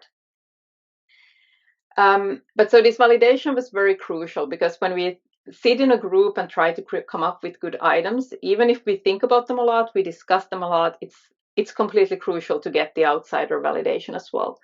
So we've done validation now at this point in 3 different stages. The first one was then the expert review with 33 experts, and it might very well be that some of you who are here today also took part in that, so a big thank you if you did. And the idea here was to rate each item that we had based on its comprehensibility, its difficulty level, its relevance, the content accuracy in general, and then also get some improvement suggestions. And this expert validation was very important because, especially when we talk about AI, where a lot of different terms like intelligence or learning are quite vague and also open to interpretation. So we really needed to have this expert validation to make sure that they were the items and the options were clear enough. And out of the 33 items we had, 10 required major revision. So a third of the items actually required quite a lot of revisions, which shows how difficult it is to design truly correct, incorrect statements about the AI.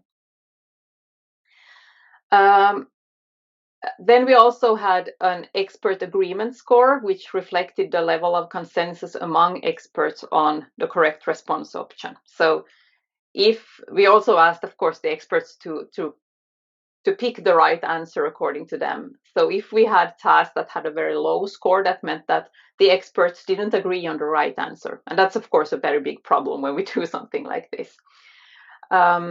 So here you can see some data just showing that the bolded parts are the interesting parts, because those show the items that needed to be addressed in some ways, either so that they had a low relevance, a high accuracy score, a low difficulty score, or it rated low on something, or then that the agreement score was low. So those were all signals to us then that, okay, so this task needs to be changed or revised in one way or another.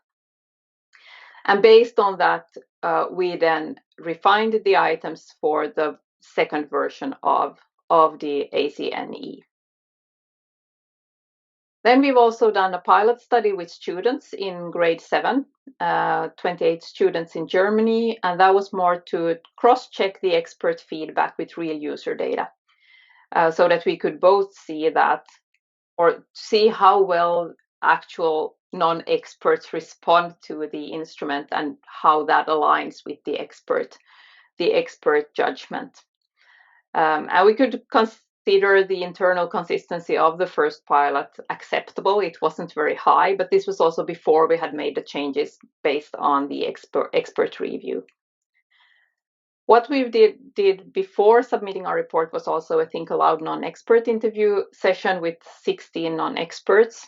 And those were actually very, very beneficial as well, because they confirmed that many of the distractors that we had in the incorrect options actually captured real misconceptions, because the participants actually talked about them and confidently expressed that this is how it is, even though it was a misconception. And this is, of course, a positive sign also from a validation perspective, that the items were probing underlying thinking and not just getting people to guess. But also after the Think Aloud interviews, we do have some items that will need some further refinement because of either that they were ambiguous from an interpretation perspective, or then that the difficulty was so low that it was too easy. So it wasn't possible to distinguish between actually knowing and not knowing. But already when we came to version 2, we could consider that the statistical reliability of the instrument had reached a higher level.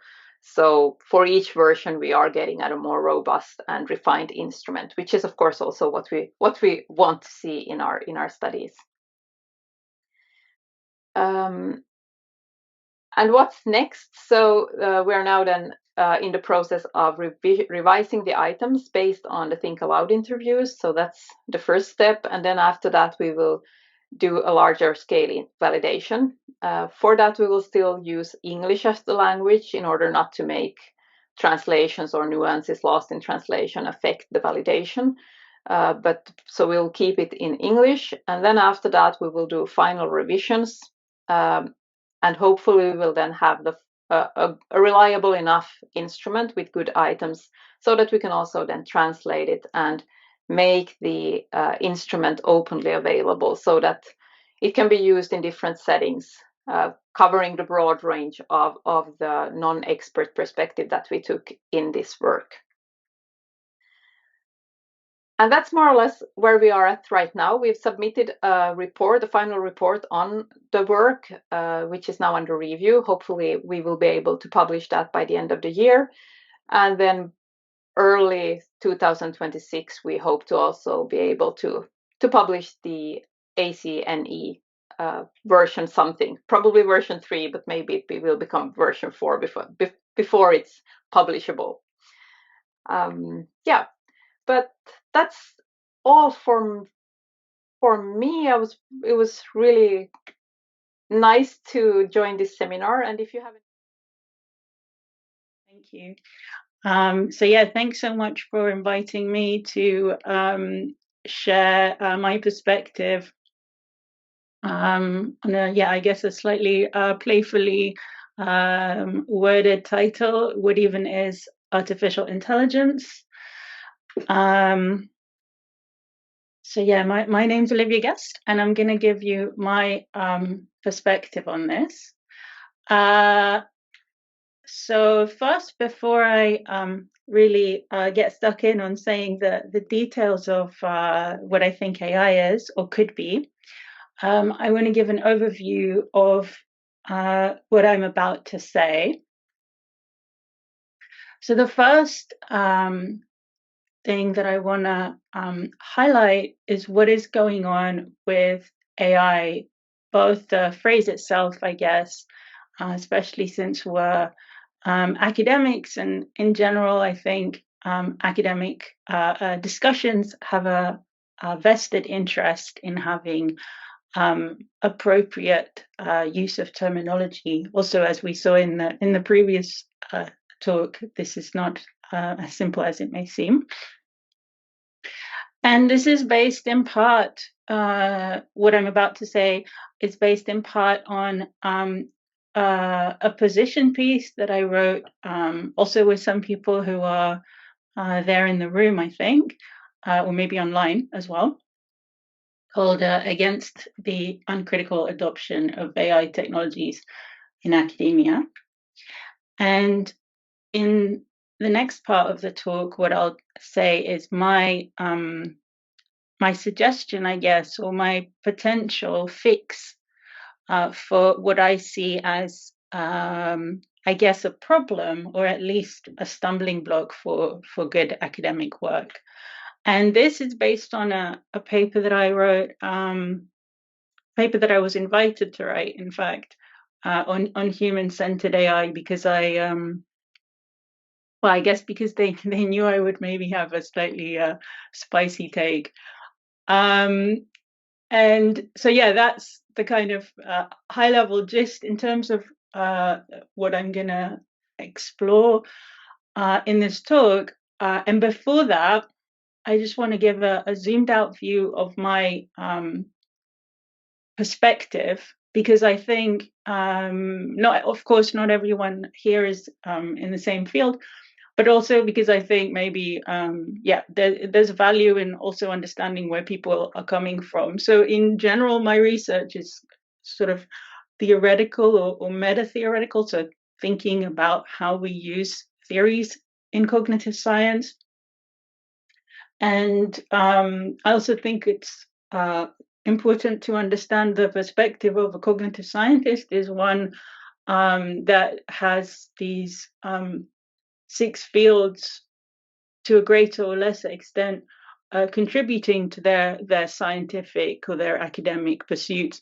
And this is a classic sort of high-level depiction of the field, this kind of hexagon where the solid lines represent a closer communication or alliance between fields, and the dashed lines, looser ones. These are not necessarily how I would draw the lines necessarily, but I think there's value in having a kind of touchstone on this. And one thing I would say, so there's philosophy, linguistics, anthropology, neuroscience, artificial intelligence, psychology, and I would maybe say that there's value in also saying, okay, the artificial intelligence part can be subsumed or replaced by computer science. It's not just me that thinks this, and there's cognitive science hexagons that have this, but I just wanted to maybe highlight that.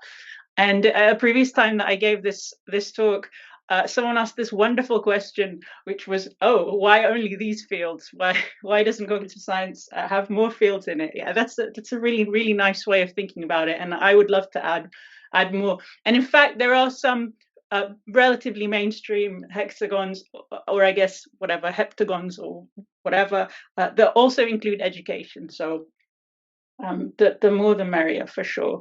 And I'd love to also include law in some cases. I think legal scholars have a lot to say here. But if you're interested in this, please check out my website, because I'm not really going to talk more about theories in cognitive science in this way. In the rest of the talk, I'm going to do a specific treatment of AI. Okay, so like I said, like I promised or threatened, what is going on? What's going on with AI, the phrase?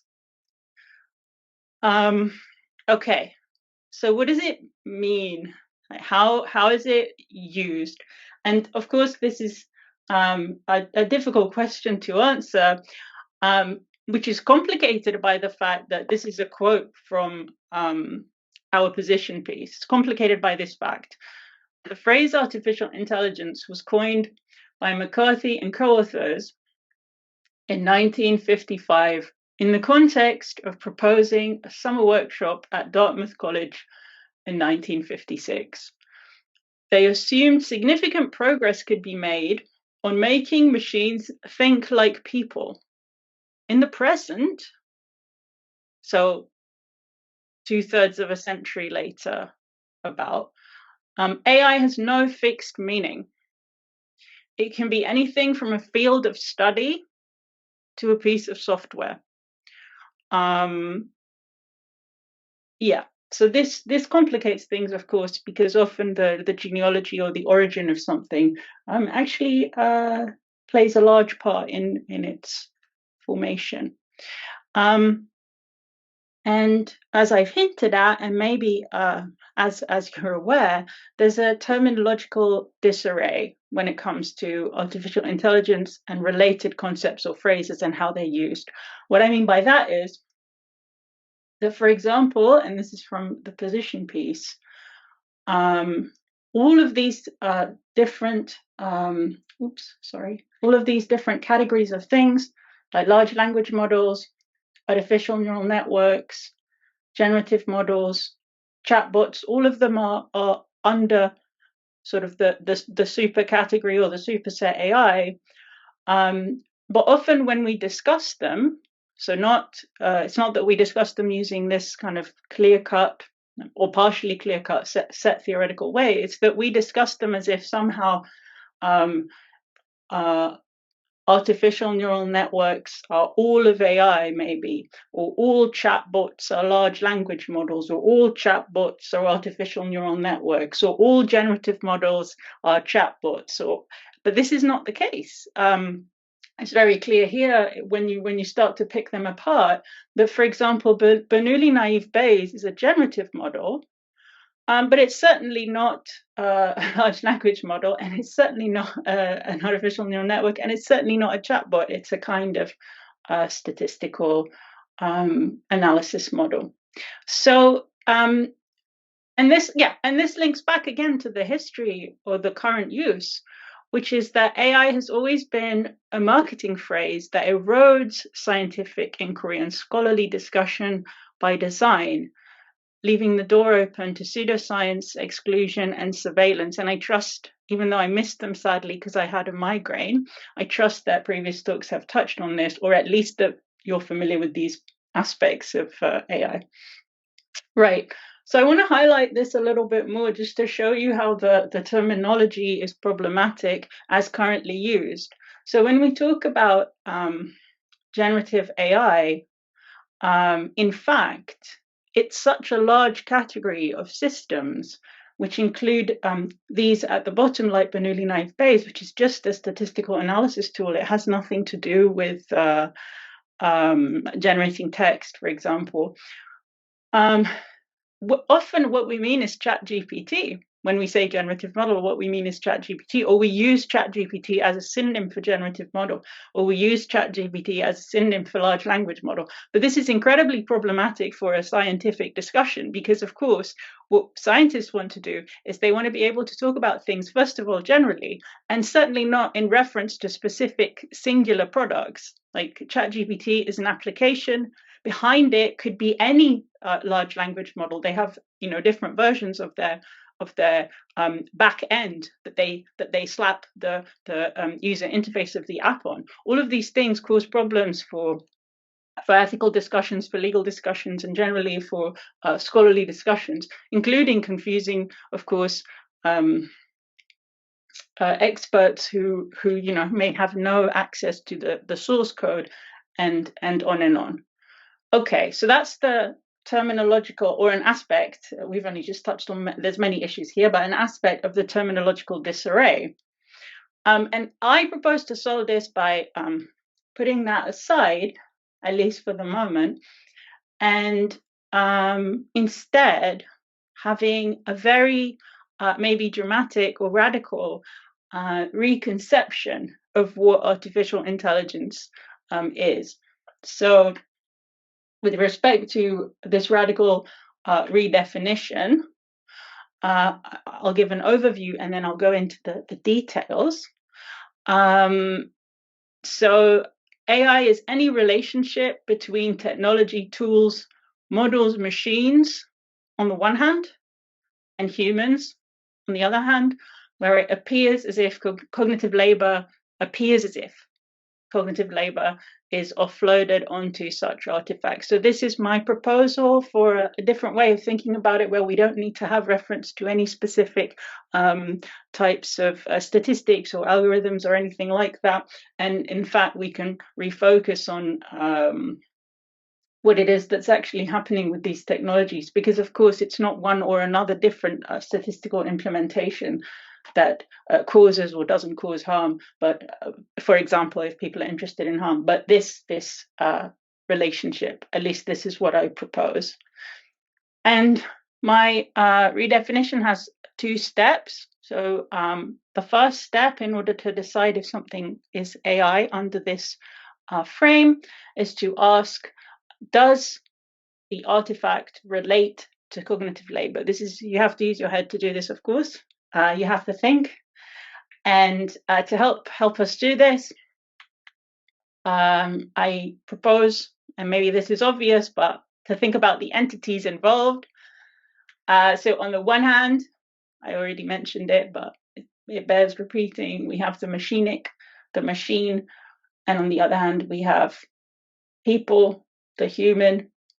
And my whole point here is to say that AI is a relationship between these two entities. And to help us do that, these are only example words, but for example, if the word algorithm is being used, or artificial, or automation, benchmark, discriminative, computer, engineering, functional, generative, mechanism, system, technology, tool, these are some words that at least in 2025 are very typical.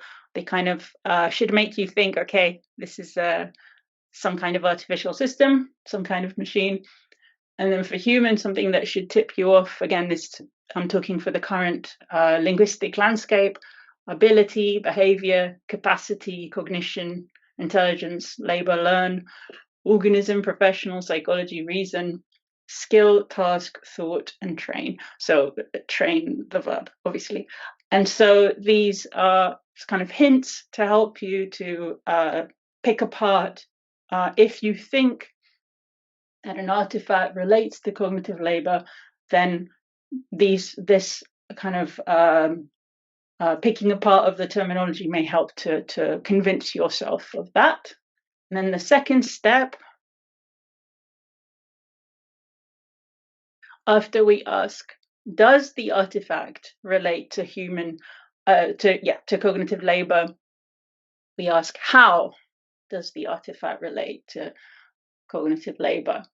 And to do this, to answer this question, I propose 3 not mutually exclusive categories. So it's up to you to decide.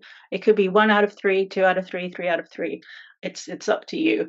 For simplicity, I will, in the examples that I will unpack in a bit, I'll be picking 1 for each relationship, but that's not to say I don't think other ones can apply. And these labels have within them these characteristics. So replacement is what I see as a more neutral relationship, enhancement more beneficial than anything else, displacement more harmful than anything else. And they further have properties like, for example, what is the effect on cognition?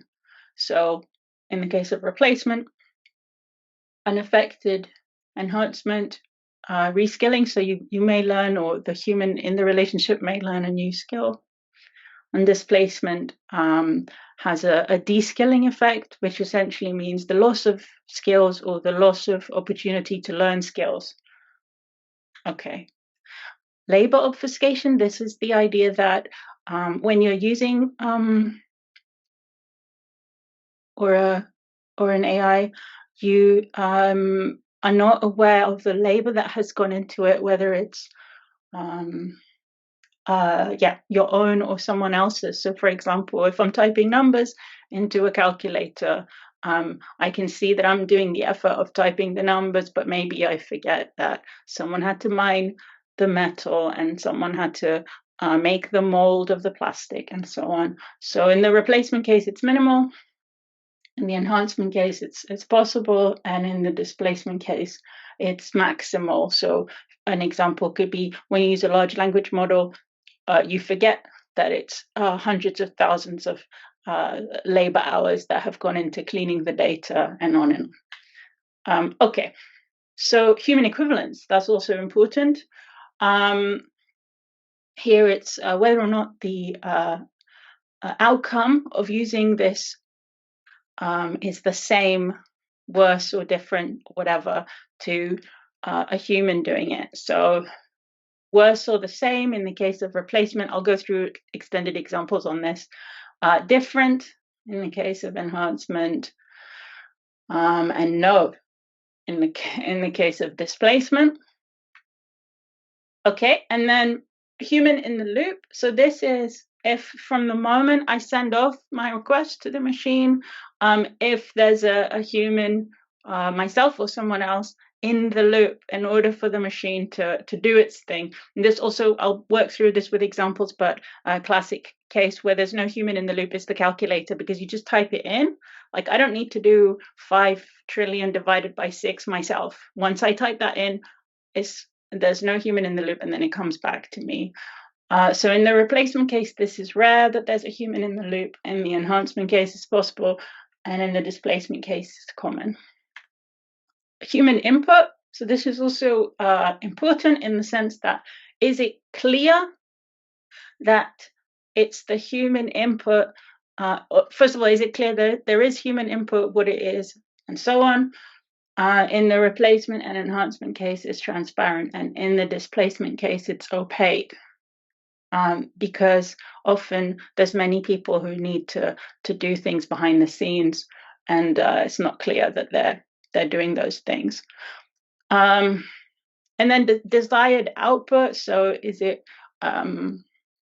specified or unspecified or formally specified? And these are aspects of the systems as well.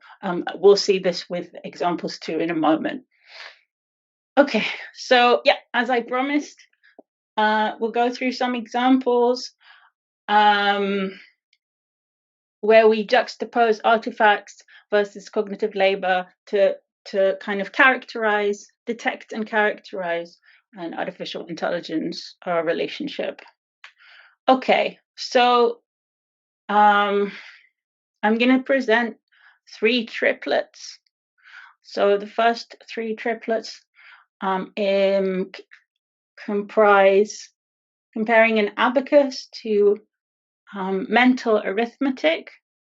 So an abacus is what is depicted there. It has these beads that you move that help you perform calculations. You need some training, of course, to know how to use it. And mental arithmetic is the ability to do these in your head without paper, without a physical abacus, without physical paper. You can imagine paper, of course, but that's not the same thing. Calculator versus human. So calculator, everyone knows what a calculator is. Everyone knows what a human is, but what I mean here is like you send off your function that you want calculated, your arithmetic, to the calculator, or you ask another person or yourself. So that's the comparison there. You can use a whiteboard like the girl is doing, for example. And then digital computer versus human computer. For those who don't know, human computer or just computer used to be a job in the I think maybe it started in the Renaissance. Back then it was mostly men, but then much more recently it was from about 100 years ago to the 50s, 60s, it was a job that was mostly women. And what you did was calculated, for example, as part of your job, ballistic trajectories for rockets or missiles, both for the Second World War, but also in the case of the photograph for landing NASA rockets on the moon. And yeah, I'll compare the two in a moment. Okay, so in the case of abacus versus mental arithmetic, I would say this constitutes a relationship of enhancement because it's beneficial and it causes reskilling. So when you learn how to use, I actually don't know how to use an abacus, or I did and forgot. I suspect I don't. But when you learn how to use an abacus, your mental arithmetic without the abacus also improves. And of course, you also learn the skill of using an abacus. Calculator versus human. I'm assuming here that the human already, like the girl in the previous slide, already knows how to do it. So it's just a replacement, it's neutral, and your arithmetic is unaffected. Of course, if you don't know how to do arithmetic and you just know what numbers mean and what plus, minus, divide, multiply means, you may never learn how to do that yourself. So then it may not be a replacement and neutral, but here I'm assuming it's me using it and I do know like whatever. How to do this. It can take me a long time and I may use a piece of paper. Okay, and then we have digital computer versus human computer. So I just want to highlight these relationships that I like artifact versus cognitive labor. I'm seeing them from the perspective of the people involved, right? So from the cognitive labor involved. So I'm seeing abacus versus mental arithmetic from the perspective of mental arithmetic. So when we see digital computer versus human computer, I'm choosing to see it here from the perspective of the human computer. And we know that what happened with human computers was they were displaced and the set of skills disappeared. So it was harmful to the human computers. Okay. So again, in the case of the abacus, I would argue there's almost no labor obfuscation. So when we use an abacus, we see it's very obvious that we are moving the beads. But also I think it's not too many steps of the imagination to also imagine the person who built the abacus, because it's quite straightforward. Like you think, okay, they used certain tools to make the beads, whatever. Okay. Human equivalence is the same in the sense that a human doing it with mental arithmetic and an abacus, maybe even an abacus is better. But that's the whole point. It's not some dramatic divergence. Your mental arithmetic itself also improves when you learn how to use an abacus.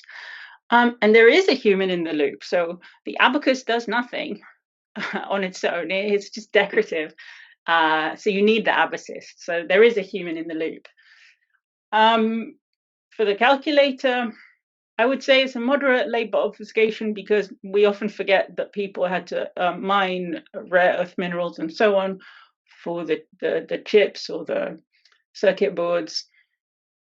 It's better than humans in many cases, although I will highlight that a calculator has a maximum number it can represent. Let's say, I don't know, it's like 9 trillion with more nines, but a human arguably can cope with this. Even a child can cope with this. If you tell a child, like, what is 20 billion plus 1, I think most children who've grasped the concept of numbers will actually cope with that completely fine. They won't overflow.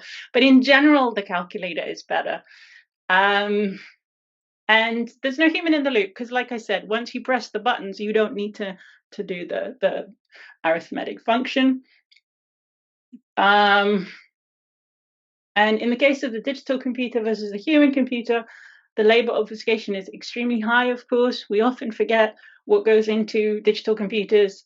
In many, many senses, do you think about who programmed your operating system or who mined the rare earth minerals or who made your battery and so on? Often we don't think of that. Human equivalence, quantity, not quality. What I mean by this is a really stark example. A human computer, if you ask them to calculate a ballistic trajectory for a bomb and they don't think that the target is appropriate, they can say no. So in quantity, the digital computer is better, but certainly not in moral fiber. Human in the loop is at least the programmer for a computer, and for sure the user as well, but at least the programmer is the human in the loop in many cases. But of course, this also depends. So human input for the abacus is everything. You need motor control, you need vision, you need to know how to use the abacus. There's so much, there's tactile feedback, there's so much going on. And the desired output, well, for all three, the desired output is abstractly the same in the sense that you're asking a calculation to be performed. In the case of the calculator, well, the human has to know what function we want and what numbers. And in the case of the digital computer, there's a lot, but yeah, you need the code, you need the programs, firmware, and software, and you need, of course, some input as well. Like the computer will do nothing without that. Okay, so these three have the same desired output. For the next three, I'm going to look at some that I consider maybe more classical cognitive science analyses. So here we have an alarm clock versus a knocker-upper. Knocker-upper was a human who basically did the alarm clock job. And here we see someone who did that, and she's using a pea shooter to shoot peas at people's windows to wake them up in the morning. Okay, a camera versus human vision.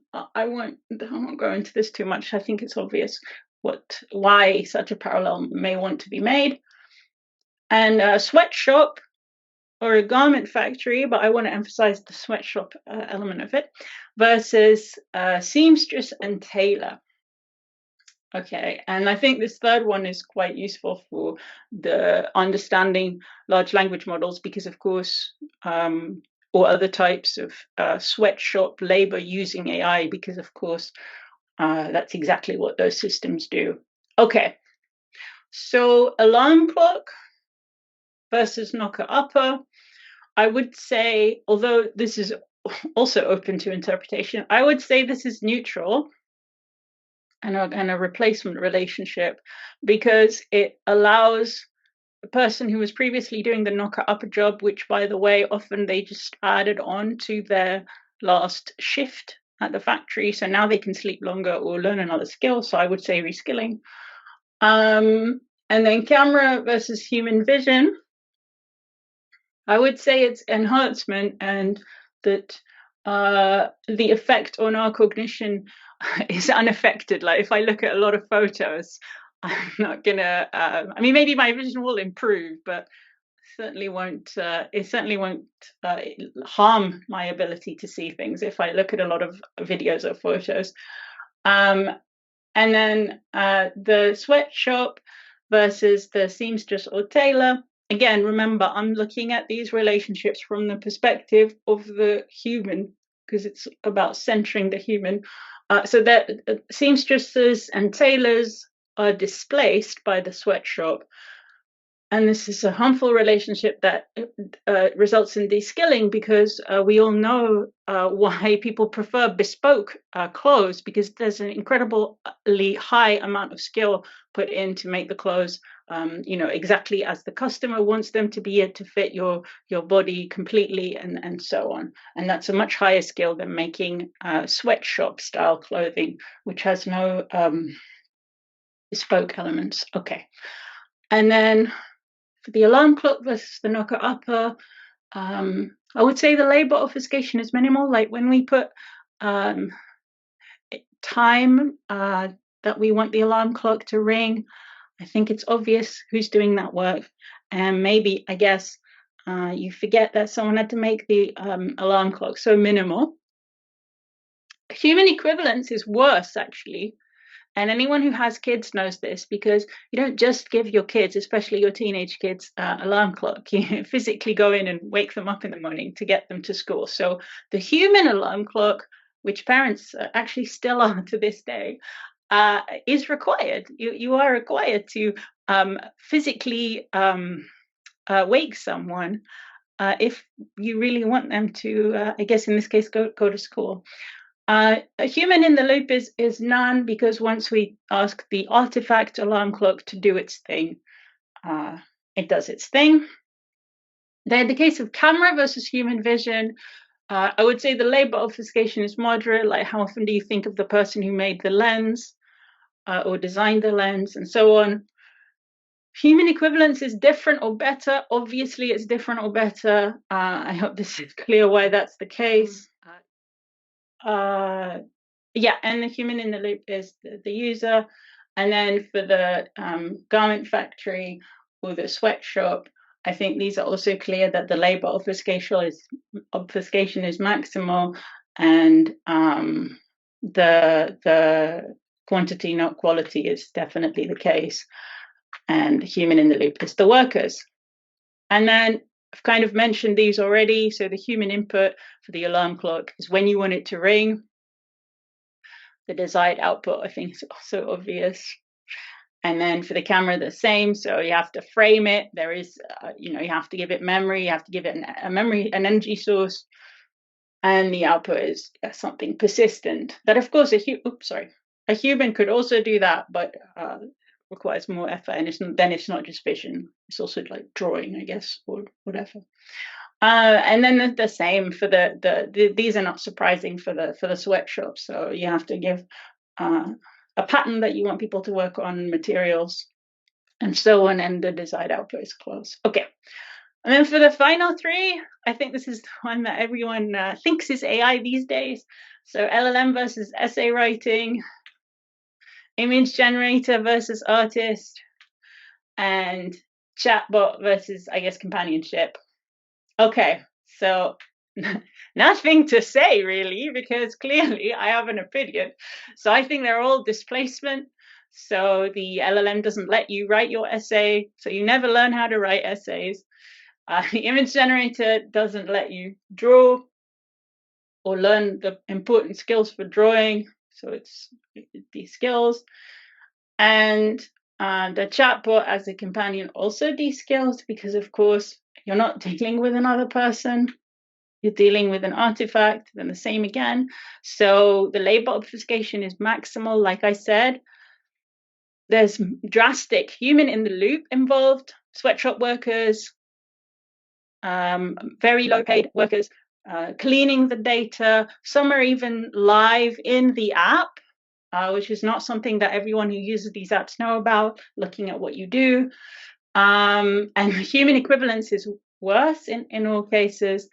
And the input and the desired output is, again, Similar in all cases, so-called prompts are given as input. So you say, like, write an essay about how great AI is, make an image of a sad robot, or, I'm sad, talk to me.